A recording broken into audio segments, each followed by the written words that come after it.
자, 네 번째 썰 한번 가보도록 하겠습니다. 댓글 컨텐츠고 영상 제목, 제 생각에 빈부격차가 감소한 이유는 다 같이 가난해져서라고 생각합니다 라는 영상에 달린 댓글입니다. 빈부격차는 한 번도 감소한 적이 없어요. 예, 감소가 심해집니다. 근데 우리나라만 그런 게 아니라 보통 자본주의 형성한 나라는 다 그랬습니다. 예. 이런 말 들으면 기분 나쁘죠. 없는 사람 계속 없고 있는 사람 계속 있고. 근데 이렇게 얘기하면 세상 불공평하다 얘기할 수 있는데, 예, 맞습니다. 불공평해요. 근데 저는 없는 사람들이 문제가 있다고 생각합니다. 보통 없는 분들은 왜 자기가 없는지 원인 분석을 안 합니다.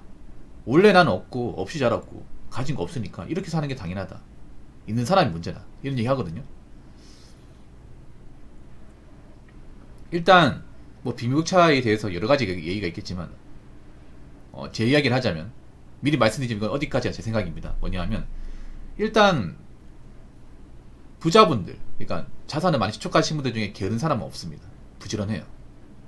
워커리들이 굉장히 많아. 근데 빈자, 가난한 자들의 상당수는 게을러요. 말로는 열심히 산다고 하지만 열심히 사는 사람들 그렇게 많지가 않아요.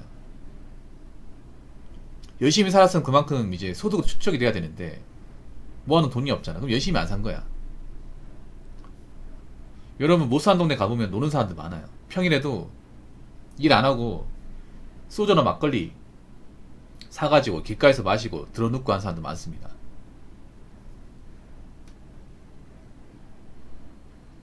그러니까 보통 이제 가난한 동네 가면 소득이 적죠. 소득이 왜 적겠어요? 뭐 대기업 못 다니니까, 전문직이 아니니까, 뭐 그런 얘기겠지만 일을 안 해. 일을 오랫동안 안 해요. 그게 소득이 적은 겁니다. 그리고 그 가난한 사람들이 계속 가난한 이유 중에 하나가 또 뭐냐 하면, 재테크의 개념이 없습니다. 돈 관리의 개념이 전혀 없습니다. 저축을 안 합니다. 이게 그냥 그때그때 먹고 사는 거로 끝납니다. 내가 돈을 모아서 이 지긋지 않은 동네를 나올 것이다, 뭔가 미래의 희망을 볼 것이다, 그런 마인드가 크게 없어요. 물론 모든 이제 없이 사는 분들이 다 그런 마음 가진 건 아니지만, 기본적으로 뭐냐 하면 타성에 젖어 있습니다. 그냥 이대로 그냥 뭐 먹고 살면 된 거지, 여기서 뭘 바라냐. 현실을 안 좋아합니다.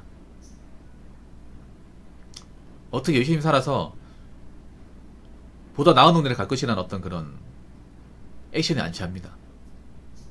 그리고 돈을 모아야겠다, 어떻게든 자산을 불려야겠다, 그런 마인드가 없어. 자산을 불리려 노력했으면 열심히 살았겠지, 일도 열심히 하면서. 근데 왜 돈을 안 모을까요? 왜 일을 안 할까? 애초에 그런 뭐 돈을 모으겠다는 기본적인 개념과 교육이 없기 때문에. 그러니까 어떻게 보면 좀 열심히 안 사는 거죠. 그리고 또 문제가 뭐냐 하면, 없는 사람들이 돈을 많이 씁니다. 돈을 많이 써요. 자잘하게 돈 많이 씁니다. 뭐 과소비하는 것도 있지만 알게 모르게 돈 많이 써요.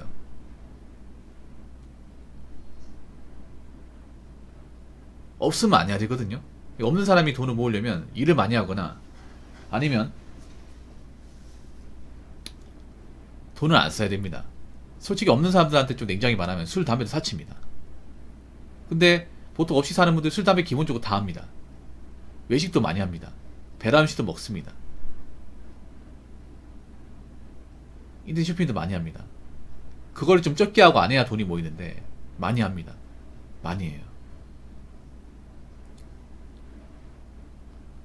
지금 그래서 어떻게 보면 이제 가난한 사람이 계속 가난해진 이유는 뭐 여러 가지 있겠지만, 가난을 탈출하려고 막 그렇게 악착같이 노력하는 사람도 많지가 않아요. 이게. 물론 가난한 사람이 악착같이 돈을 모으려고 해도 부자들의 어떤 그런 부의 추측에 따라갈 수가 없어요. 이건 어쩔 수가 없습니다. 왜냐면 그분들이 벌어들이는 어떤 소득이나 어떤 그 범주를 따라갈 수가 없어요. 덩어리가 다르잖아요. 이게 뭐 그런 거 이제 보면서, 아 나는 왜 해도 안 될까 이런 생각하기 전에, 나 어떻게 노력해서 이 동네를 나오겠다, 여기보단 보다 나은 동네 가겠다, 나 이 사람들처럼 안 살겠다, 그런 마음 가져야 돼. 그래서 제 방송을 보시는 분들 중에 분명히 어렵게 사신 분들 좀 있을 겁니다. 그분한테 말씀드리고 싶은 게, 우리 부모님이 돈 안 먹고 살았다고 나도 돈 안 먹고 살 거야, 그런 마음 갖지 마요. 우리 부모가 좀 힘들게 살아서 이 동네 살지만 나는 열심히 살아서 나는 여기 동네 사람들처럼 안 될 거야. 난 이 동네 나올 거야. 그런 마음 가져야 돼요. 여기 있는 사람들은 뭐 술 먹고 담배 피면서 신세 한탄하면 살겠지만 난 어떻게든 그 돈 아껴가면서 보다 나은 미래를 꿈꾼 거야.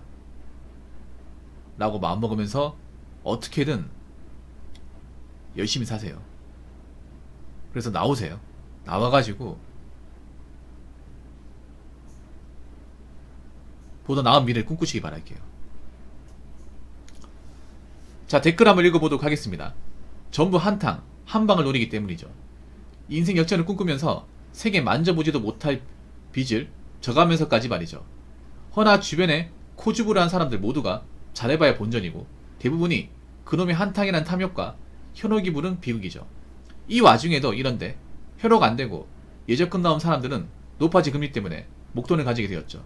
이들에게 금리 인상만큼 기쁜 소식은 없죠. 뭐 모든 사람이 한탕 한방을 노리는 건 아니지만 과거보다 한탕 한방을 노리는 사람들이 엄청 많아진 건 사실이죠. 그러니까 모든 국민들이 한탕 한방을 노리는 건 절대 아닙니다. 근데 한탕 한방에 이제 빠져있는 사람들은 너무 많습니다. 이게 사실 나 우리나라 투자하는 사람들 좋게 안 본 이유가 상당수가 이 한탕 한방이에요. 우리나라는 건전한 투자라는 개념이 없습니다. 그럼 건전한 투자는 건 뭘까? 내가 가지고 있는 돈을 다 거기 투자 시장에 넣지 않는 거. 그리고 어떻게 단시간 안에 뭔가 승부 보겠다, 이득 보겠다, 그런 말이 아니라 길게 보는 거. 근데 우리나라 사람들 보면 상당수 사람들이 가지고 있는 돈 전부를 거기 다 넣는다거나 아니면 빚까지 저까지 넣는다거나 그런 극단적인 방식을 굉장히 많이 고수합니다. 그러면서 뭔가 자기가 투자를 뭔가 아는 것 마냥 짓거려요.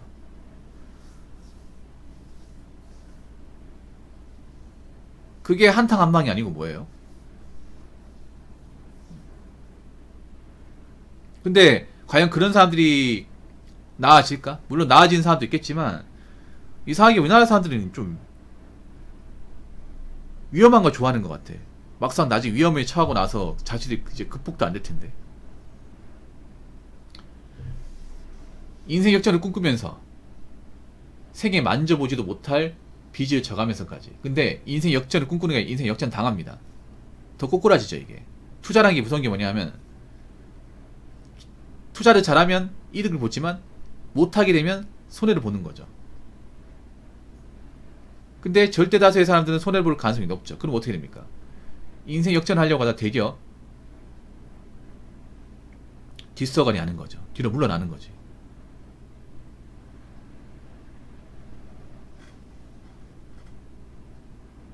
근데 만약에 난 그걸 묻고 싶어요. 만약에 투자에 내가 돈을 많이 갖다 바쳤는데 그 돈을 만약에 잃게 되면, 손해를 많이 보게 되면 감당할 자신이 있는지. 근데 제가 여지껏 뭐 투자해서 이제 이득 보려고 이제 덤벼들었다가 손해보신 분들 대부분 보면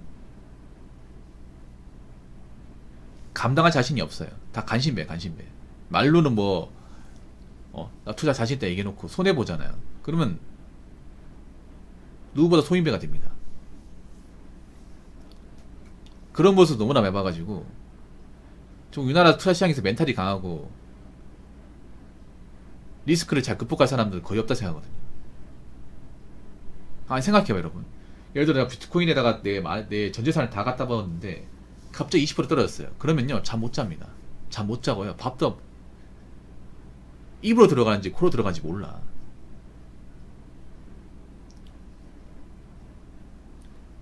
신경이 거기에 곤두서가지고. 근데 비트코인이라는 게 어때요? 올라갈 때는 잘 올라가지만 내려갈 때는 낙폭이 심하잖아. 이게 무서운 거야.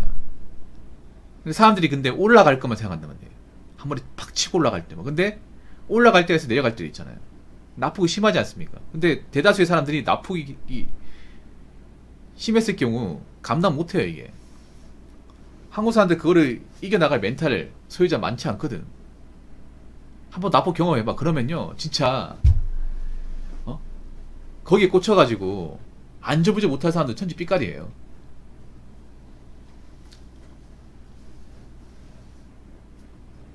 근데 지금도 이런 한탕에 빠져있는 사람도 많지. 지금도. 이 와중에 이런데 현혹 안 되고 예적금 넣은 사람들 높아진 금리 때문에 목돈을 만지게 되죠. 근데 사실 예금금리가 뭐 그렇게 목돈 만질 수 있는 건 아니에요. 예. 그래도 예전보다는 금리가 높아지긴 했죠. 예.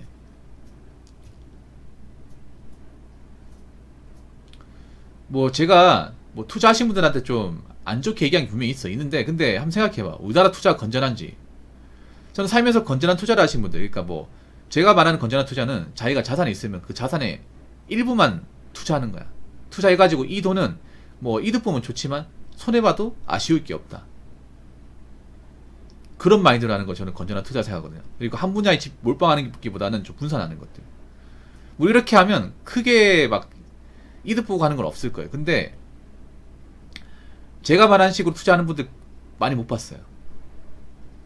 대부분 어떤 마인드냐? 야, 요즘에 누가 은행에 돈 넣냐? 그 돈 넣어봤자 뭐 금리 얼마 되지도 않는데. 야, 그래가지고 어떻게 부자가 돼? 한번 크게 재미봐야지. 그런 식으로 접근하잖아요. 특히 비트코인에 그런 사람들이 몰빵돼 있고. 아니면 아니라고 얘기해보세요.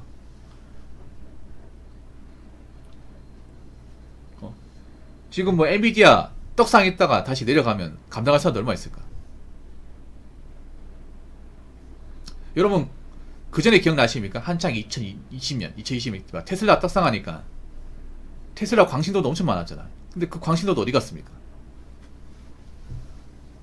어디 갔어요? 안 보이잖아요. 지금도 엔비디아 광신도 보이죠? 광신도.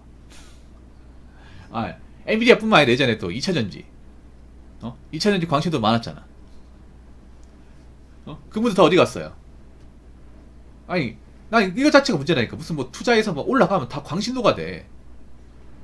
광신도가 된다니까. 이거 자체가 정상이 아니라니까. 맞잖아요. 뭐 하나 올라가면 저기가 짱이다. 저기가 대세다. 저기 회사 CEO들 무슨 뭐 종교 교주처럼 멋있잖아요. 그런 한돈 봤습니까? 근데 그런 사람들 중에 잘 되는 케이스 있냐고요? 없잖아요. 이거 자체가 우리나라가 얼마나 투자 마인드가 정상이 아닌지를 볼 수 있는 거야. 그래서 전 한 번 더 투자 시장에서 한번 큰 카오스가 힘을 칠 거라 봅니다. 네. 그러면 또 한 방으로 또 저기 걸어놓으신 분들 또 한번 뒤집어지겠죠. 그 감당할 사람도 많지 않을 겁니다. 그러니까 저는 뭐 투자를 하지 말라는 게 아니라 최대한 극단적인 투자는 하지 말라는 겁니다.